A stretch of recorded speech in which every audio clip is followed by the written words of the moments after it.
They sold her antique jewelry box while she was sedated. Lorraine Delaney, widowed mother and co-owner of the past, said nothing. Kimberly smiled, called it clutter, and poured another glass. By morning, Lorraine's signature was back where it belonged, on the real deed. She'd shared her home, her memories, her name, but this time she was the only one who kept a key.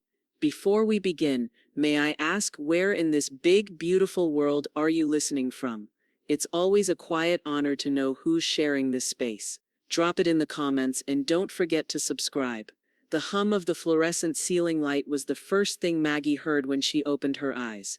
It wasn't pain that greeted her, it was absence, the kind that settled into your bones. Her right hand twitched instinctively toward her chest, then her lap. No rings, hospital gown, IV, machines. She knew exactly where she was and just as clearly what had been left behind. Footsteps clicked against the linoleum just outside the door. Then came the voice, high-pitched, rehearsed, brittle. "Maggie, oh my goodness, there you are." Carla swept in like a gust of perfume and tension, her arms wide but her eyes darting too quickly over the monitors. "You gave us quite the scare," she chirped, setting a grocery store bouquet beside the monitor. "But you're looking so much better." Maggie blinked slowly. "How long have I been here?" 3 days, sweetie." Carla reached down to fluff Maggie's pillow without being asked. "Just a mild stroke," they said. "You'll be back to your old self in no time." Maggie tried to sit up. Her muscles resisted like old cables. "Where's Darren?" Carla paused just a second too long. "Oh, you know him, busy with work, but don't worry, we've taken care of everything while you were resting." Maggie's fingers twitched again. "The house." Carla smiled brightly. "Decluttered, mostly. Cleaned up some of the chaos. Honestly, it was long overdue." Something cold spread behind Maggie's ribs. "My jewelry box. The antique one. On the vanity." "Oh, that old thing," Carla said, the words flitting out like a reflex. "Probably got packed up with the other donations. There was so much random stuff everywhere. We didn't even finish going through all of it."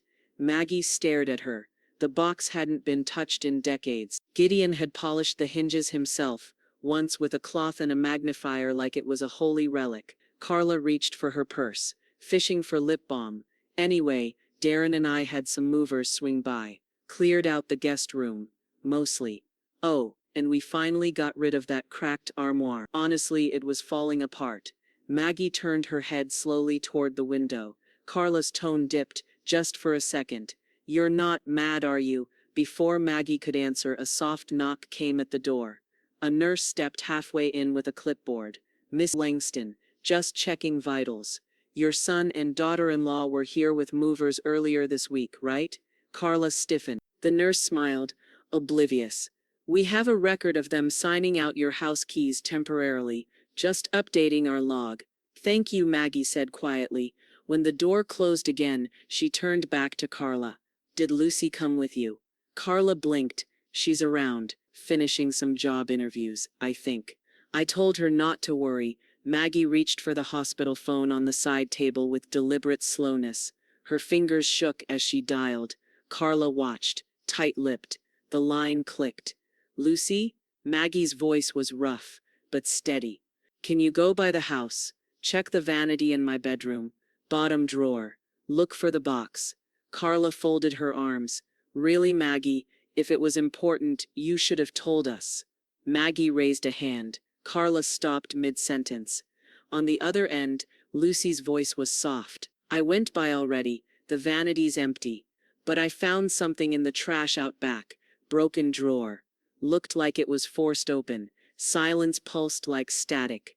I took a picture. I'll send it to you now," Lucy added. Carla's phone buzzed in her purse. She didn't check it. Maggie didn't either. She didn't have to.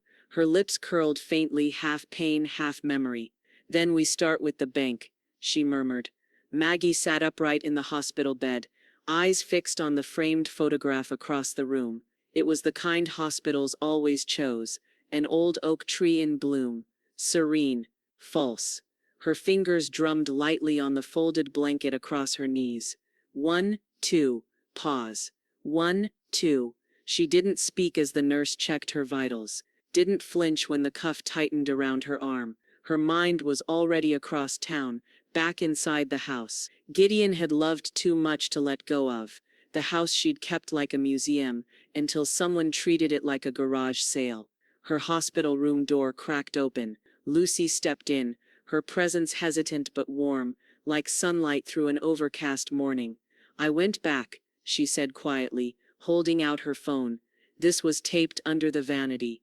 Maggie's heart kicked once, then slowed again. Lucy handed her the photo. A torn scrap of duct tape still curled at the edges, stuck to the underside of what was now just splintered wood. But beneath that, almost missed in the shadows, was something small, glossy. An edge of ivory envelope. "I pulled it," Lucy whispered. "Didn't open it. Just like you said."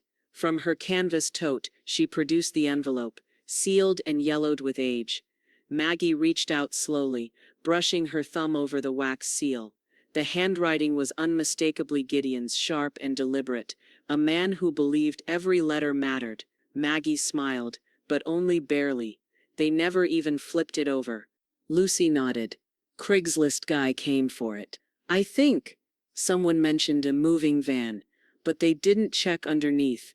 They were too fast. "Greedy people always are," Maggie murmured. She held the envelope with both hands, pressing it to her lap. Her thumb tapped against the corner. Another rhythm. 1, 2, pause. Lucy leaned against the windowsill.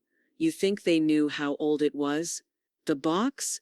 "No," Maggie said softly. "But they knew it looked valuable. That's all they needed." The room fell silent, except for the steady beep of the heart monitor. Then a knock. Firm. Purposeful.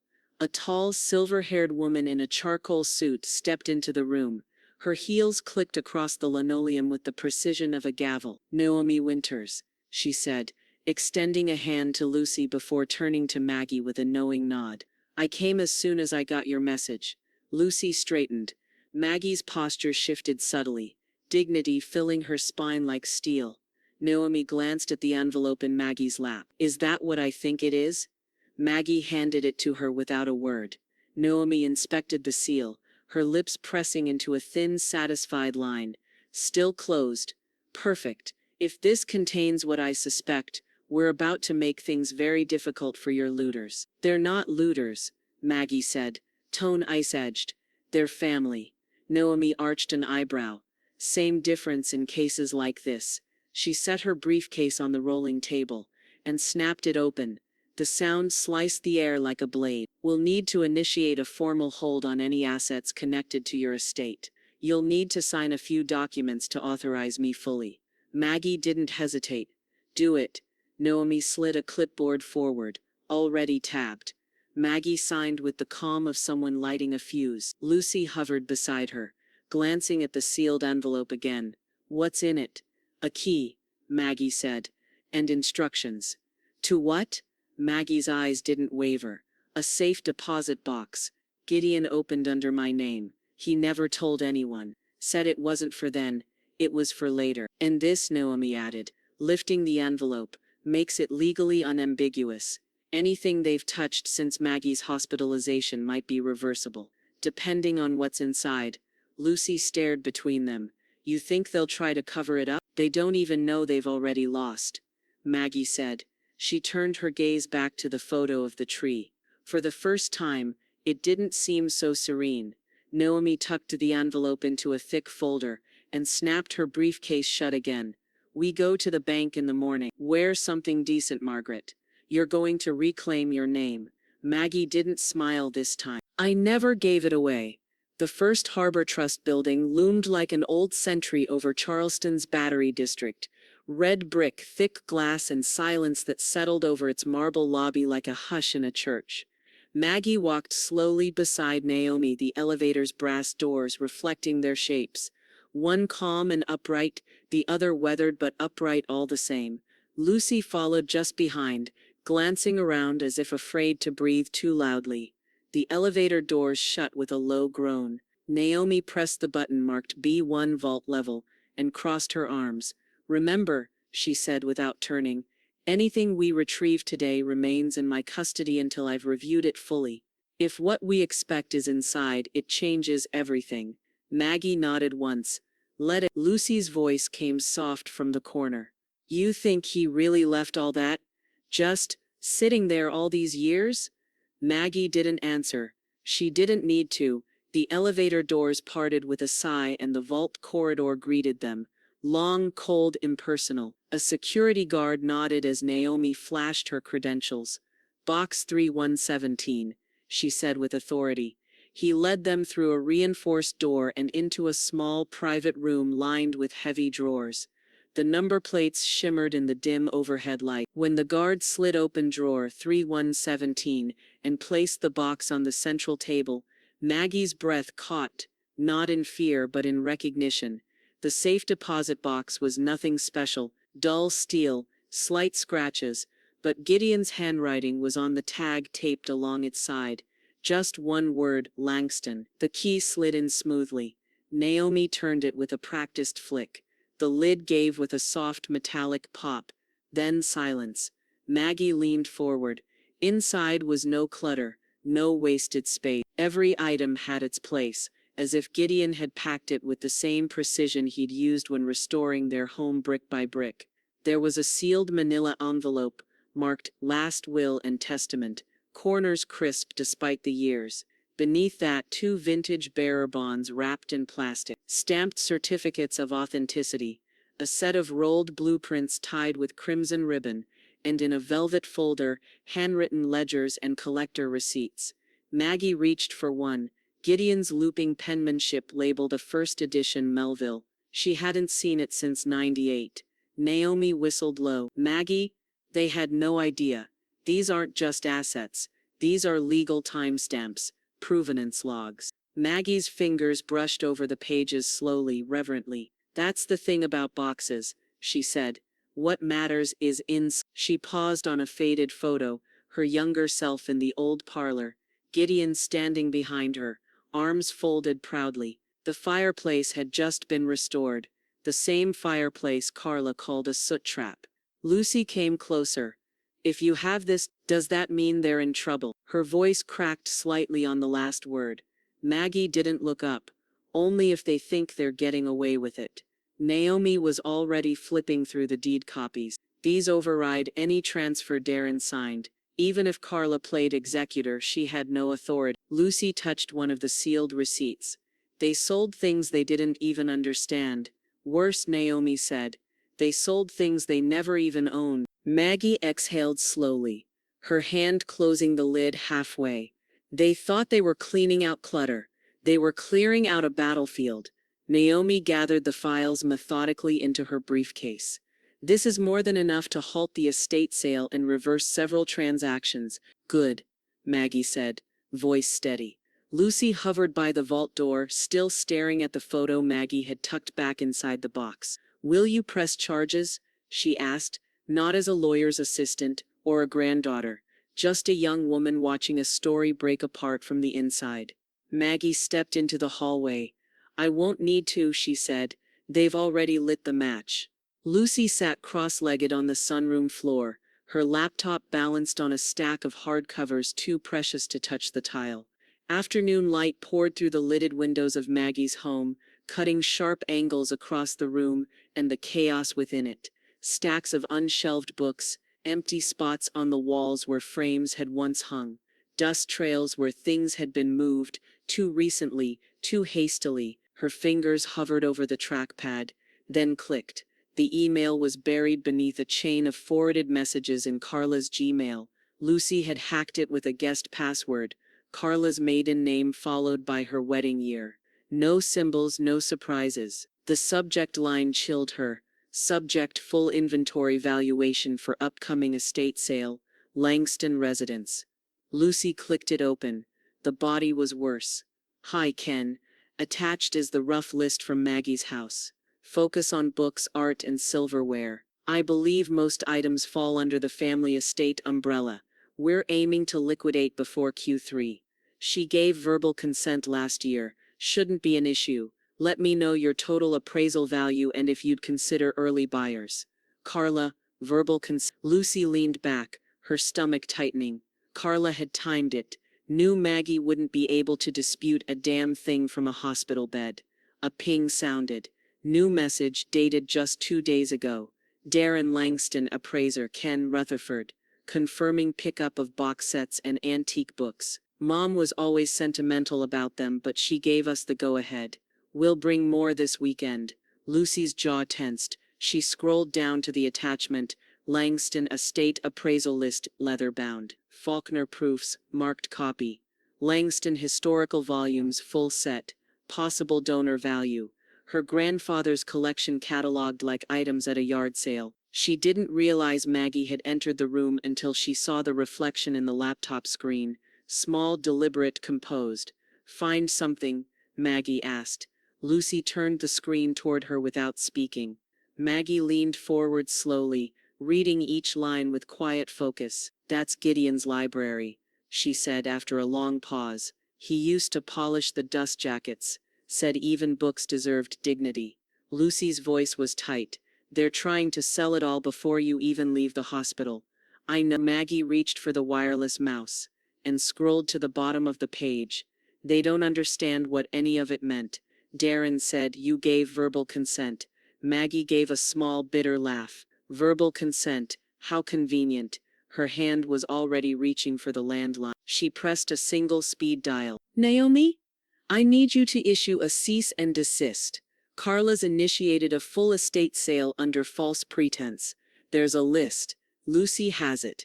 She listened for a beat. Then, "Yes, everything. Halt all dispersal of items, especially anything listed under rare books, silver, or personal property." She hung up without ceremony. Then she exhaled. Lucy bit her lip. "What if they've already moved most of it?" Maggie's eyes narrowed. "Then they'll answer for every item." She reached into the desk drawer and pulled out a narrow folder. The logo embossed on the front read, "Clemens Historical Society." Maggie flipped it open, revealing a loan receipt and signed agreement. These were Gideon's donations on loan, not gifted. Some of the appraised items should still be with them. She picked up the phone again and dialed. "Hello, Janine. This is Margaret Langston. I need you to check the Langston ledger, specifically the loaned pieces from 2003 to 2008. I believe someone has claimed them as theirs." "No, I don't need speculation. I need verification." Pause. Then a faint, grim smile. "Yes. I'll hold." Lucy sat very still. Maggie didn't pace, didn't twitch. She was stone, waiting. Janine came back on. Maggie's lips pressed tighter as she listened. "Good," she said finally. "Then you'll be hearing from my attorney by end of day."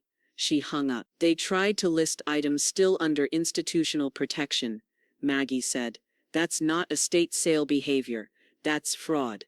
Lucy's hands trembled slightly as she closed the laptop. "What happens now?" Maggie stood slowly, her hand resting on the edge of the table as if grounding herself in the wood.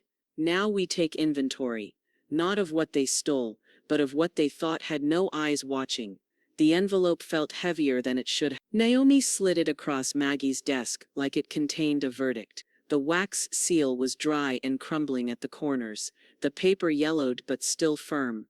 On the front, in Gideon's unmistakable script, were 3 words, "Only when needed." Maggie didn't touch it right away. Lucy stood near the fireplace, hugging her arms, staring at the floorboards. The house was too quiet, even the wind outside had stilled. Naomi's voice broke the silence. It was tucked between the trust documents in the safe box. Postmarked Charleston. No return address, but notarized. March 2005. Maggie finally reached for the envelope. She turned it over, slid her nail under the wax, and peeled it open with care that felt holy. Inside was a single sheet of lined paper, folded twice, the kind Gideon always kept in the secretary desk. His handwriting filled every line, neat, sharp, deliberate. Maggie read silently. "Maggie, if they ever put you in a position to prove what was already yours, this is that proof. This house is not an inheritance, it is your living right. You preserved it. You endured its stories. You raised our son here, even when he stopped understanding it. You chose history over convenience. I've made sure no one can take that from you. Attached is the trust. You have full authority, including all decisions regarding property, assets, and estate items, until your passing. No one, not Darren, not any attorney, not even the courts, can override it without written consent from you. If they try, let them try. But let Naomi stop them. She knows exactly what to do. Maggie didn't speak for a long time. When she finally looked up, her eyes were dry, but her hands were trembling. She passed the letter to Naomi, then pulled a second document from the envelope. Naomi unfolded it quickly. Her eyes scanned the notarized trust form, the signatures, the seal. Then she read it again, slower this time. Her breath caught at the last line. She looked at Maggie with a mix of awe and fire. This, Naomi said, holding up the page like a court exhibit, nullifies everything: the estate sales, the appraisals, Darren's false statements, any power of attorney they tried to manufacture. She dropped it flat on the desk. They had no authority, not one shred.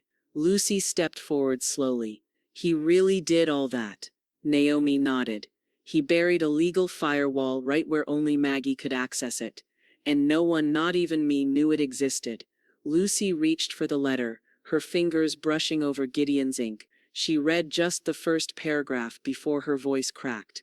I always thought he didn't trust me, or that he just trusted Dad more. But he... Her voice broke. Maggie rose from her chair. She walked over and wrapped her arms around Lucy gently, resting her chin on her granddaughter's shoulder. Your grandfather didn't play favorites, she whispered. He played the long game. Lucy cried silently. No sobs, just the kind of quiet, stunned tears that came when the ground beneath you shifted unexpectedly, and suddenly felt solid again. Maggie held her tighter. They never read the fine print, she said. But Gideon always wrote in it. Naomi gathered the letter and trust, placing both into her leather portfolio like they were crown jewels. This changes the legal battlefield completely, she said. They thought they were stealing from an old woman in recovery. What they were really doing was trespassing on a locked estate with teeth. Maggie turned back to her desk, where the appraisal list still sat open on the screen. And now? Naomi smiled thinly. Now I start the reversal. Their sales go into hold status, retroactively. We're going to make it very hard for any buyer to claim clean hands. Lucy wiped her eyes. What if they panic? Maggie's voice was calm. Let them. It smelled of cinnamon, ink, and old wood. Darren chose it because it didn't feel like a place anyone would be watching, but someone was. Across from him sat a man in his late 60s, dressed like the kind of person who knew the difference between a vintage cabinet and a reproduction. Elbow patches, gold-rimmed glasses. He sipped an Americano with practiced boredom. Darren placed a small velvet pouch on the table and leaned in. Early 1900s, I think, he said. My dad kept it in the top drawer of his desk for years. Claimed it came from his grandfather. The man opened the pouch slowly. 3 coins nestled inside. Old, scarred with time. Still gleaming. Do you have authentication? The man asked, inspecting one with a jeweler's loupe. No, but it's real. He was a collector. A historian. You can Google his name, Gideon Langston. The man didn't look up. You said 500 for all 3? Darren nodded. Cash only. The man reached into his coat and slid a thin envelope across the table. Inside, bills, crisp and stacked. On top, a business card with only a first name, Thomas, and a phone number. You come across anything else from that collection? The man said without smiling. Call me first. Darren scooped the money into his pocket and stood. You got it. He walked out, never noticing the young woman seated at the corner table with earbuds in, one of which wasn't plugged in at all. She tapped her phone once, screen still recording. Naomi Winters closed her laptop on the other side of Charleston and smiled. She'd seen the video within minutes, timestamped, GPS tagged. Darren's voice crisp, the exchange clear. I've got receipts now, she murmured. At Maggie's dining table, every document was laid out like a crime scene. Receipts from Craigslist, coin appraisals, a copy of the estate inventory list marked with red slashes where items had already been sold. Lucy sat beside Naomi, cross-referencing a stack of yellowed index cards Maggie had preserved since 1986. Gideon's original cataloging system. Every drawer was logged, Lucy said, her finger tracing the notes. He even listed where things weren't stored, so nobody would look in the wrong place. Maggie stood at the window, arms crossed, watching the breeze stir the backyard magnolia. They sold the cufflinks, she said quietly. The ones I gave Gideon our first Christmas. Lucy checked the receipts. Yeah, sold in a group of miscellaneous gold and silver to a buyer in Mount Pleasant. Maggie's jaw tightened. Added. Naomi scribbled a new entry in the ledger. That brings us to 19 items. 21, Lucy corrected. I just confirmed the missing inkwell and the Regency silver comb. Outside, a black sedan drove slowly past the house. Maggie watched it without blinking. They're watching, she murmured. Naomi glanced up. So are we. Back in the cafe, the collector Thomas walked toward his car and reached into his coat pocket. He pulled out a Bluetooth earpiece and tapped it. Item transfer confirmed. Coin set scene 0004. Gideon Langston, Provenance. Darren provided verbal claim of ownership. Funds exchanged. Audio and visual recorded. A voice crackled in his ear. Copy that. Forward everything to Winters. Thomas grinned. Already done. Carla's heels clicked across her kitchen floor as she sorted through her mail. Pre-approvals, donation requests, a business card she didn't remember pocketing.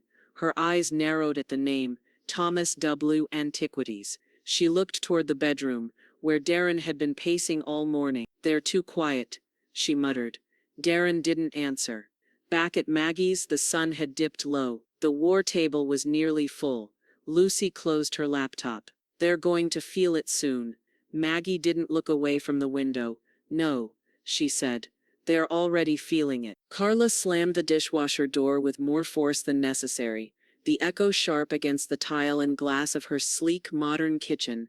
Darren stood by the island, arms folded, still scrolling through an email Naomi had sent just an hour earlier. I told you, Carla snapped, voice cracking. I don't have that damn ring.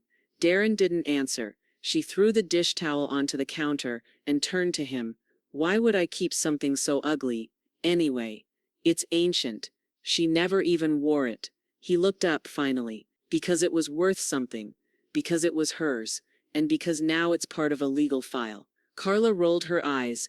They don't know where it is. But she was wrong. Lucy stood in the upstairs guest room of Carla's house, phone camera on, the door quietly latched behind her. Carla had gone out to run errands. Lucy had told her she needed to drop off some paperwork from the lawyer. Carla left her unattended. Arrogant or careless, it didn't matter now. The vanity looked staged. A mirror too clean, a jewelry box too curated. Still, the smell of Maggie's perfume lingered faintly on the wood. The same rose water and lavender blend she'd worn since Lucy was a child. Lucy opened the lid. At first glance it looked like a spread of cheap gold-plated earrings and costume beads. But nestled at the back, tucked under a folded scarf was the ring, the one Maggie hadn't worn since Gideon passed. A solitaire emerald flanked by two delicate gold leaves, tiny hand-etched initials inside the band, G to M 1959. Lucy stared at it, throat tight. She snapped a photo, lifted the ring gently with a tissue, and placed it into a padded envelope. Then she walked out, without a word. Naomi placed the ring on Maggie's desk like it was evidence in a federal case. Unbroken setting, same engraving, she said. We have confirmation. It was hidden on Carla's vanity. Lucy found it this morning. Maggie touched it gently with her fingertip, then pulled her hand back. She never asked, Maggie said softly. She just took. She lied, Naomi corrected, repeatedly. She opened a manila folder and flipped it around. Darren's lawyer submitted a statement. He claims you gave the ring to Carla while in recovery. He says you were mentally compromised and wanted her to have something sentimental. Maggie raised her eyebrow. I was diagnosed stable and lucid on admittance. Exactly, Naomi said. So I pulled your chart. Here. She slid another page across. Hospital intake. Time stamped. Cognitive response normal. No memory loss, no confusion. Maggie had even corrected a nurse about her birth date. This is textbook weaponization of an elder's supposed fragility, Naomi said, voice hardening. They're leaning into a vulnerability defense they fabricated. Lucy stood quietly in the corner, arms crossed. They're not just stealing things, they're rewriting the story while she's still alive. Naomi nodded. That's where we stop them. She slid a formal document forward, lined, stamped, signed. I'm filing for an amendment to the complaint. It adds exploitation of a vulnerable adult under South Carolina law. It's a felony, one that includes coercion, misrepresentation, and fraudulent gain. Maggie looked up, sharp. Will they go to jail? Naomi didn't blink. If a judge sees this ring as proof of intent, it's possible. Lucy stepped forward and placed a folded scarf next to the ring, the same scarf that had been wrapped around it on Carla's vanity. I wanted to give it back to you, Lucy said quietly, but I also wanted you to know she hid it deep. Maggie reached for the scarf, pressing it to her chest for a moment. Then she opened her desk drawer and placed both ring and scarf inside, closing it with finality. She thought hiding it was clever, Maggie said. She never understood what it meant to hold something sacred. Naomi packed the documents into her briefcase. Now we make them answer for every inch they've crossed. Naomi's voice was steady, almost clinical, as she spoke into the phone on speaker. Yes. Effective immediately, freeze all disbursements and withdrawals tied to the Langston Family Trust. Margaret Langston is the sole trustee, and we've submitted full documentation. A pause. Then, yes, including accounts Darren Langston is linked to. Carla as well. All of them. She ended the call and closed the folder on the table with a soft snap, like the lid of a coffin. Maggie didn't flinch. She stood by the window of her study, watching the camellias sway in the breeze. That's the first breath they'll feel missing, Naomi said. Liquid access. Lucy looked up from the floor where she sat cross-legged, changing the access code on Maggie's smart home hub. Gates updated, so is the front door and garage panel. They won't get in without a locksmith or a crowbar. They'll try both, Maggie replied. Eventually, Lucy reached for a box of new brass keys. I'll make copies. Just us three? Maggie nodded. No one else. Outside, the locksmith's van hummed in the drive. 2 deadbolts had already been replaced. The last would be the back entrance, where Carla used to sneak out bags marked donate when Maggie was asleep. By evening they'd be shut out for good. Her voice wavered once Maggie gave her name. Yes, Mrs. Langston. We've been contacted by your attorney. Everything tagged from the Langston collection is now officially under review and marked with a legal hold status. We're reaching out to buyers this week to explain the change. Maggie didn't smile. Make sure they understand that if they try to resell, they'll be named in a fraud case. Yes, ma'am. We've flagged everything, I promise. Maggie hung up and slid the list of sold items into Naomi's pile. Now no one can pretend they didn't know. The doctor's office was quiet, clinical, and smelled faintly of antiseptic and citrus oil. Maggie sat in the corner of the waiting room, leafing through a dog-eared copy of Southern Living, when the sliding glass door opened. Darren walked in. He was alone, hair damp from sweat, jaw clenched like someone trying not to yell. Maggie, he said under his breath, stepping close. We need to talk. She didn't look up. You were told not to contact me. He lowered his voice but stepped closer. Everything you're doing, it's going too far. You've frozen our accounts. You're treating us like criminals. You sold from my house, Maggie said calmly. You liquidated heirlooms. You lied about my mental state. You weren't well, Darren snapped. She turned a page in the magazine. My intake chart says otherwise. He leaned down too close now. You want revenge? Fine. But don't drag this through court. Don't humiliate us. A nurse appeared, glancing between them. Is everything all right here? Maggie looked up, her expression smooth and even. No, this man is harassing me. He has no legal right to speak on my behalf. The nurse's face changed instantly. Sir, I'm going to need you to leave the premises. Darren's jaw moved like he wanted to argue, but he didn't. He backed up slowly, tossing a final glare at Maggie before turning to leave. The door hissed shut behind him. Maggie folded the magazine in her lap. She didn't look shaken, she looked finished. Back home, Naomi met her at the door with a fresh folder and a tired smile. Everything's frozen, emails sent, properties secured. You now have full control, Maggie. Documented and enforced. Maggie slipped her coat from her shoulders and hung it on the brass hook Gideon installed in 1978. Good, she said. Then let's keep going. Naomi raised an eyebrow. What's next? Maggie turned toward the study, her silhouette framed in the doorway like a monument. They sold the box, she said. Now I'm unpacking the rest. Lucy's fingers flew across the keyboard in a blur of tabs, timestamps and upload logs. Her laptop sat open on Maggie's dining room table, surrounded by labeled USBs, a tangle of cords, and a growing collection of damning evidence. She didn't look up when she said, "They recorded themselves. Half the damage was self-inflicted." Naomi raised an eyebrow from across the table. "You found a voice memo." "Carla," Lucy said, laughing on a call with the appraiser. She said, and I quote, "Maggie doesn't even know what year it is, let alone what we're selling. Honestly, we're doing her a favor." Naomi looked at Maggie. Maggie sat quietly, chin resting on her knuckles. The insult didn't land like a slap. It landed like confirmation, the kind that leaves nothing else to doubt. Lucy plugged in another drive. "I've got the estate sale emails, Darren's inventory lists, the Craigslist post archives, screen recordings of Carla's deleted Facebook messages, even a video of Darren handing off one of Gideon's rare books to a guy who posted it for resale that same day." Naomi leaned back. "This is no longer a civil estate dispute." Maggie finally spoke. "It's character assassination, from people who thought no one would care if an old woman lost her mind." She stood slowly, crossed the room, and pulled open a drawer in Gideon's secretary desk. From within it she removed a card cream, thick stock, edges slightly worn. "Still have his number?" she asked, handing it to Naomi. "Henry Dalton. He used to run the investigative desk at the Charleston Weekly, owed Gideon a few favors." Naomi looked down at the card, then back at Maggie. "You're sure?"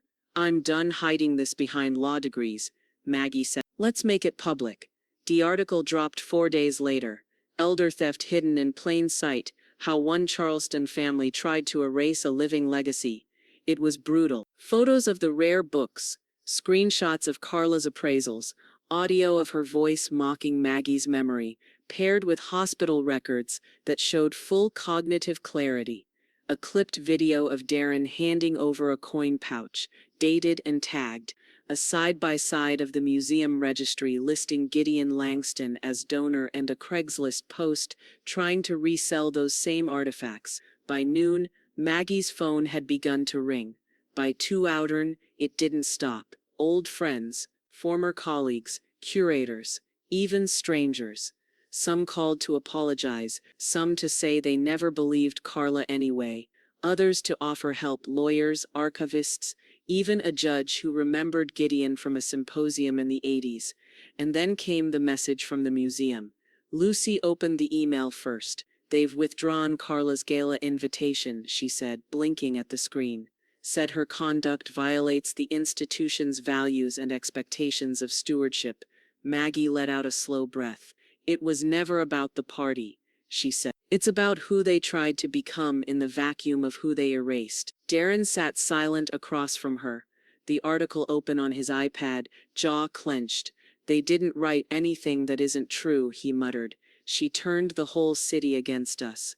"No," came a voice behind them. Lucy's. She stood in the doorway, unreadable. "You did that part yourself." Carla stared at her, red-faced and trembling.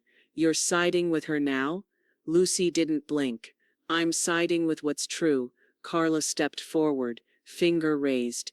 "You think anyone will remember you when this blows over?" "I hope not," Lucy said, "because they'll still be remembering Maggie." But Maggie didn't care about numbers. She cared that no one could pretend anymore. Naomi entered without knocking. She carried a folder. "They've retained a crisis PR firm," she said flatly. "Carla's trying to rebrand herself as a misunderstood caregiver." Maggie didn't even look up. Let her try. She forgot the one thing about history. What's that? Maggie smiled, faint and sharp. You can't rewrite it once the receipts are published. Carla sat at a two-top outside Finch and Feather Cafe, the exact place she'd once bragged to friends about being too exclusive for the riffraff. Now she clutched a to-go cup like it was an anchor, oversized sunglasses, hiding bloodshot eyes, lips trembling just enough for the camera. A friend familiar enough to fake concern, distant enough to record it, held her phone discreetly angled from across the street. Carla dabbed her cheek with a monogrammed napkin and sniffed loud enough to sell the performance. I never meant to hurt her, she said shakily, voice just above a whisper. Maggie was like a mother to me. The barista watching from inside whispered to a coworker. She's rehearsed that line 3 times. The friend hit upload. By the time Carla stood and walked slowly toward her car, the caption had already been written. She only cried once the cameras showed up. Maggie sat on the porch of her home, shaded by the columned facade Gideon once repaired by hand, sipping her tea with the same stillness she wore like armor. She didn't respond to the video. She didn't have to. By sunset it had gone viral again. Comments skewered Carla's forced tears, her outfit coordination, the suspicious way her car keys were placed just so beside the untouched muffin. Someone on Twitter called it emotional theft, the remix. Darren tried next. His Facebook post arrived at 6:42 p.m., written like a press release and signed like a eulogy. In times like these, families must remember love above litigation. We've made mistakes but not crimes. We ask Maggie to meet us in compassion. Let's restore what truly matters, healing, not headlines. It got 13 likes, mostly from neighbors who hadn't read the article. Naomi read it out loud in Maggie's study, her mouth curled in a half grin. Healing, she said dryly, isn't a legal defense. Maggie didn't look up from her folder. Neither is sentimentality. Naomi closed the manila envelope she'd just finished preparing. Final warning letters go out in the morning. Return the remaining items or face formal charges. Postmarked? Maggie asked. Certified, Naomi said. Tracked. Escalated, and signed with just enough mercy to be unimpeachable in court. Maggie nodded. Good. She reached for her ledger, flipping to a blank page. Let's start a new column. I want to separate what was stolen from what was surrendered. That night, the hallway outside Maggie's bedroom glowed with warm lamplight. Lucy crept in quietly, not out of fear but reverence. She carried a small, lacquered box in her hands. Inside it, the wedding ring Maggie hadn't worn in years, recovered weeks ago from Carla's vanity, and kept safe in the meantime like something not yet ready to return. Now it was. Lucy crossed the room and opened the top drawer of Maggie's dresser. The scent of cedar and dried lavender met her nose, calm, preserved, unchanged. She nestled the box between a stack of handkerchiefs and a small tin of mothballs, then gently closed the drawer. She didn't tell Maggie. She didn't need to. Some restorations happened quietly. Across town, Darren stared at his phone, watching the red notification bubbles multiply. A text from the museum. His board nomination had been withdrawn. An email from their accountant. Assets inaccessible until legal resolution. Carla stood behind him, silent, watching her own name trend for all the wrong reasons. She didn't cry this time. There was no one left to perform for. A silence had settled over the house that wasn't empty. It was earned. Naomi stepped beside her. They'll either return what's left, she said, or they'll drown in the process of defending why they didn't. Maggie nodded. They never understood that when you take what isn't yours, you inherit the consequences. The notary's pen clicked twice, then silence fell across the room like a dropped curtain. Maggie sat at the head of the table in her study, flanked by Naomi on one side, Lucy on the other. A single lamp illuminated the documents spread before her, pages that would decide the shape of her legacy long after the dust of betrayal had settled. Initial here, Naomi said, voice low but resolute. Then here. This signature makes it binding. Maggie picked up the pen. Her hand didn't shake. She signed slowly, carefully, like she was inscribing something sacred. When she finished, she laid the pen down and exhaled. Naomi nodded. That's it. The old will is officially null, the new one is active. Lucy glanced over. So it's done? Maggie turned her gaze to her granddaughter. Steady, calm, and final. It's begun. The notary slid the documents into a sealable envelope and marked it with the official stamp. Naomi checked the corners, the initials, the seals. No errors, no loopholes. Carla and Darren were gone from the will cut clean, with cause, no room for challenge. Lucy Langston was now executor, trustee and sole heir. That afternoon, Maggie returned to the deposit box branch. This time, not at First Harbor, but at the coastal office near the marina, far from downtown and its lingering whispers. She brought with her a half-sized velvet case, smaller than Gideon's original but no less curated. Inside, a selection of rare coins from Gideon's personal collection, not the most expensive, not the flashiest, but the ones he loved most, the ones he used to polish after dinner, with a loop and a cloth while humming old jazz records. A state archivist waited in the glass office, flanked by two museum staff and a ledger thicker than a phone book. Ms. Langston, the archivist greeted, offering his hand. We're honored. Are you sure about this? Maggie smiled faintly. You'll keep them where history belongs. That's all I ever wanted. She signed the release form with the same pen she'd used on her new will. Half the collection, she said. For education, preservation, and if I may, truth. They nodded solemnly. The coins were logged and sealed. The donation finalized. She left with an empty case and a full spine. That evening, back at the house, Maggie opened a separate lockbox tucked into the second drawer of the new secretary desk. Inside, the remaining coins, the more valuable half, each wrapped in parchment, labeled in Gideon's hand, still faintly smelling of lemon oil and thyme. She placed the lockbox in a separate satchel and walked it out herself. No driver, no announcement. The second deposit box was at a small local credit union. No one would think to look there. No public records. No shared access. She slid the box into the vault herself and watched the door close on the weight of what would never be taken from her again. Lucy sat on the couch that night, cross-legged, absently flipping through Gideon's old scrapbook while Maggie read beside her. The lamp between them cast twin shadows across the shelves, one young, one old, both made of quiet resilience. You didn't have to name me everything, Lucy said softly. Maggie didn't look up. You didn't ask for it. Lucy nodded. That's why I'll deserve it. A silence passed, gentle, earned. I kept the cufflinks, Maggie added. The ones they sold. Naomi tracked them down through the collector. Bought them back under my name. Lucy smiled. Gideon would have liked that. No, Maggie said. He would have expected it. Carla is contesting the asset freeze. Darren says the will must be forged. Maggie didn't blink. Let them come. Naomi nodded. Then I'll be ready. She held out a new document. Maggie unfolded it. It was a printed article draft from Charleston Historical Quarterly. Langston Collection returns. Widow of historian donates legacy to public trust. Below that, a line in bold.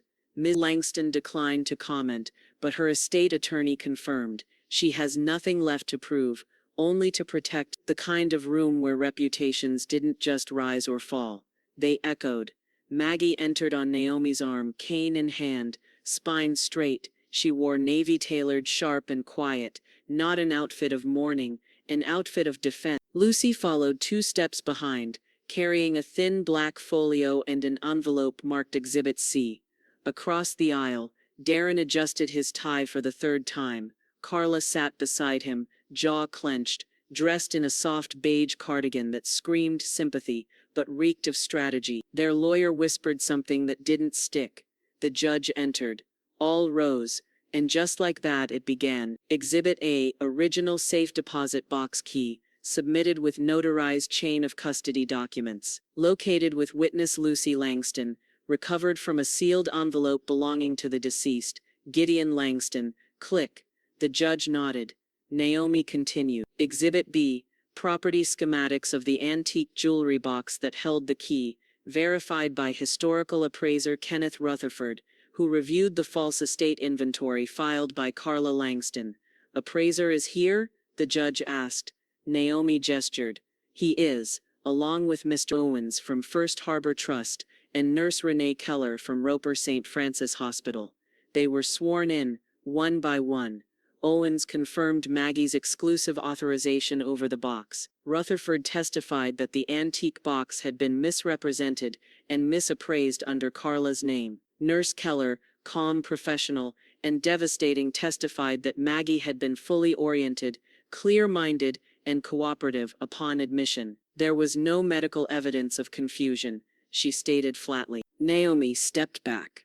No further questions. Then came Carla's turn. Her attorney stood. "Mrs. Langston, Carla, can you explain the timeline of your decisions regarding the home and its contents?" Carla cleared her throat. "We were acting in good faith. My husband and I believed Maggie was no longer able to manage things. It was messy, cluttered. We tried to help. And the appraisals? I assumed we had permission." Naomi stood before the judge could even be prompted. "Your Honor, may I?" The judge nodded. Briefly, Naomi approached slowly. "You assumed?" she asked. Carla shifted. "Well, Darren said she'd mentioned. Did she sign anything?" "No." "Did you see a written will granting you executor powers?" "No." "Did you ask her if she was competent?" "I didn't need to." Naomi stepped back. "That's the problem." She turned to the judge. "Carla and Darren didn't ask because they didn't care. They assumed control, transferred property, sold heirlooms, while the legal trustee was alive, competent, and recovering from a stroke they used as a smokescreen." The judge folded his hands. "Mrs. Langston, Carla, did you sell your mother-in-law's property while she was hospitalized?" Carla hesitated. "We facilitated the sale of some items. Yes." The courtroom fell silent. The judge's voice was quieter now. "While she was alive, and competent, and not under your legal authority?" Carla blinked. Yes." He looked down at his notes. "Then this is not a matter of miscommunication. It's a matter of entitlement." He turned toward Maggie. "Mrs. Langston, do you have anything to add?" Maggie stood. "I was never confused," she said. "Not once." The judge nodded. "Case dismissed. All authority remains with Margaret Langston. Motion to seal disputed inventory and preserve chain of evidence is granted. Any further asset movement will be considered willful interference."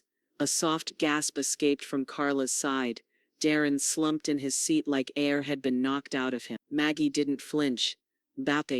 Outside the courthouse, the late afternoon sun painted the columns gold. Lucy wrapped her arms around Maggie in a full, firm embrace.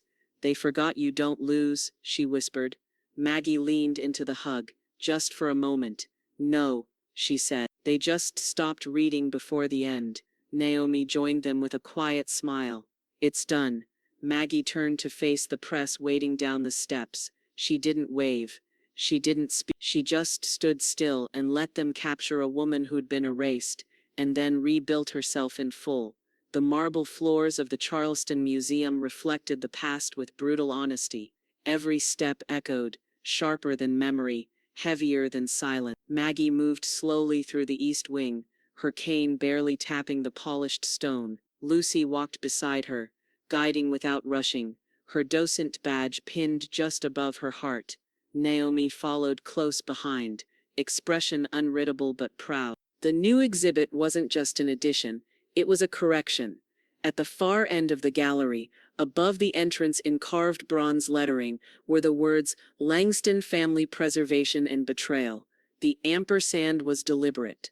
Inside the glass cases, Gideon's artifacts sat like sentinels returned from war, his cataloging ledgers, the inkwell from 1847, Civil War currency once mistaken for counterfeit, the Melville first edition with the cracked spine still intact, a handwritten note from 1982 that read simply, "Protect the story, even when they don't."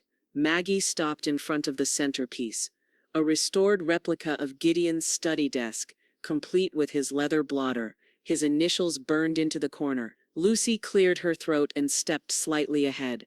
She addressed a small group of early visitors, her voice steady, respectful. This wing represents not just what was preserved, but what almost wasn't. The artifacts were nearly lost in an illegal sale, one that relied on assumptions about age, memory, and power. But history is stubborn, and so was Margaret Langston. Polite applause followed. Maggie didn't smile, but her eyes softened. Near the rear wall, a bronze plaque caught the light, a legacy protected through vigilance. In honor of those who kept the records and those who refused to be erased. Carla and Darren weren't there. Their names weren't mentioned. Their photos, once planned for the family archive, had been quietly removed from the official donor history. Maggie hadn't banned them. The museum had. A private letter from the director confirmed it due to reputational risk. Both Carla and Darren Langston are no longer welcome at future gala events, fundraisers, or affiliated exhibitions. Darren had tried to protest. Carla hadn't responded at all. That afternoon, Maggie sat in the reading alcove, where children flipped through laminated books on Southern architecture and textile trade. She watched a boy trace his fingers over a replica of Gideon's coin map, then run back to show his mother. Naomi sat down beside her, careful not to disrupt the silence. "You didn't just win," she said quietly. "You made it permanent." Maggie looked at her, then back toward the exhibit. "They tried to make me small," she said, "but I've never belonged to silence." Lucy approached, then handing Maggie a folded program from the day's event. On the back in italic script was a quote Naomi had chosen without telling either of them. "The past survives through witnesses. Today you were one." Maggie held the paper like scripture, not because it was pretty, because it was proof. And this time the proof was under glass. The air smelled of salt and garden thyme, and somewhere nearby, a wind chime made from old spoons tapped a faint lullaby against the breeze. Lucy stepped into the room with something small cradled in both hands. Maggie looked up from her chair by the window, where she'd been sorting through a binder of press clippings from the museum installation. She didn't say anything at first, just watched as Lucy crossed the floor like she was carrying something holy. It was a wooden box, no bigger than a paperback novel, carved smooth, cherry-stained, with a delicate brass latch. A near replica of the one Carla had tried to erase, the jewelry box. Maggie thought lost for good. Lucy knelt beside her and set it gently on Maggie's lap. "I had it made," she said. "Same dimensions, same grain. Took the carpenter 3 weeks." Maggie traced her fingers along the lid, but didn't open it. Lucy nudged it forward with a soft smile. "There's something inside." Maggie unlatched it slowly. Inside, resting on velvet, was a folded note on yellowed paper, an exact copy of the one that had come with the key in the safe box. Same words, same looping hand. Only when needed. Maggie's fingers trembled, just slight. She brought the paper to her chest, pressing it there for a long moment, as tears welled in her eyes, but didn't fall. "Not yet. He always knew," she whispered. "He knew they'd come for it." Lucy sat back on her heels.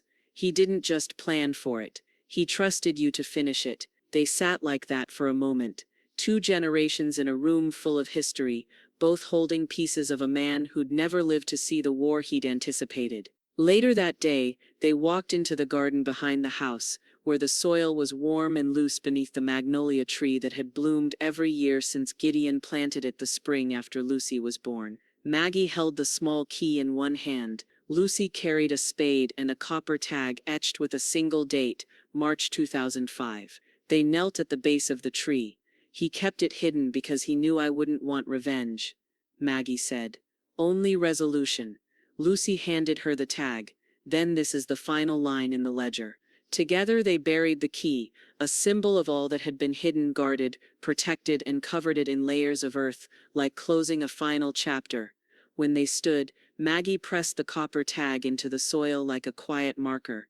No names, just the date, just the memory. Inside, she framed the envelope, the real one, still marked in Gideon's hand, and hung it in her study above the fireplace. It sat there now like a document of record, a final public whisper. She was always telling the truth. Just as Maggie stepped back to look at it, Cleo padded into the room, her old tabby cat, finally recovering after weeks of hiding during the legal storm. Cleo hopped onto the windowsill, gave the envelope a long look, and then flicked her tail like punctuation. Lucy laughed softly. Even the cat approves. Maggie nodded, still watching the frame. Cleo yawned, stretched, and then looked at them both with disinterested authority before curling back into a circle. Now that, Maggie said quietly, is how you bury a betrayal. Naomi appeared in the doorway with fresh documents under one arm, but she paused when she saw the frame. The moment, the quiet finality in the air. She didn't speak. Some victories didn't require declarations, just proof you survived, and didn't blink. The house was quieter now. Not hollow, not somber, just settled, as if it had exhaled after holding its breath too long. Maggie walked the length of the front hall barefoot, her fingers brushing the edge of the chair rail. Gideon installed when Lucy was still in pigtails. The floorboards creaked in all the familiar ways. No footsteps came behind her, no voices raised, just the steady hum of a house that had finally remembered who it belonged to. Each room she passed held something reclaimed, the inkwell polished and centered beneath its shadow box, the restored wedding photo, no longer stuffed in a bottom drawer, the reframed blueprint Gideon had annotated in red pencil. The one Darren once tried to claim had no historic relevance. She paused longest in the kitchen. There, on the refrigerator door, was a magnetic strip of Lucy's grad school acceptance letter. Full ride archival studies, University of Virginia, underneath, in Maggie's block handwriting, for preservation and protection. She had revived the education fund 2 weeks earlier, from the trust they'd once frozen to keep safe from greed. Naomi had handled the transfer with a smile and a finality that needed no words. Maggie smiled at the envelope, then turned to the window. Outside, the camellias swayed gently, still blooming in clusters. The house was hers. The legacy intact, the war over, and Carla and Darren gone. No letters, no lawsuits, no phone calls begging for second chances. The silence they'd left behind wasn't absence. It was surrender. At the Charleston Museum, a new bronze plaque gleamed beneath the final display case. Maggie Langston, historian of her own life, no date of death, no in memoriam, just a living legacy mounted in metal and testimony. Lucy stood beside the plaque during the unveiling ceremony, dressed in soft navy, her docent badge replaced by a thin silver chain around her neck. Gideon's old watch fob, now her keepsake. She hadn't worn it for show. She wore it because it reminded her of time spent wisely. Back at the Langston house, twilight slipped in like an old friend. Naomi stepped into Maggie's study, setting one last sealed folder on the desk. All done, she said gently. It's sealed for good. Maggie nodded. No loose ends? None. Probate closed. Titles transferred. Will archived with the historical registry. Maggie turned back to her leather-bound journal, one she hadn't touched since the storm began.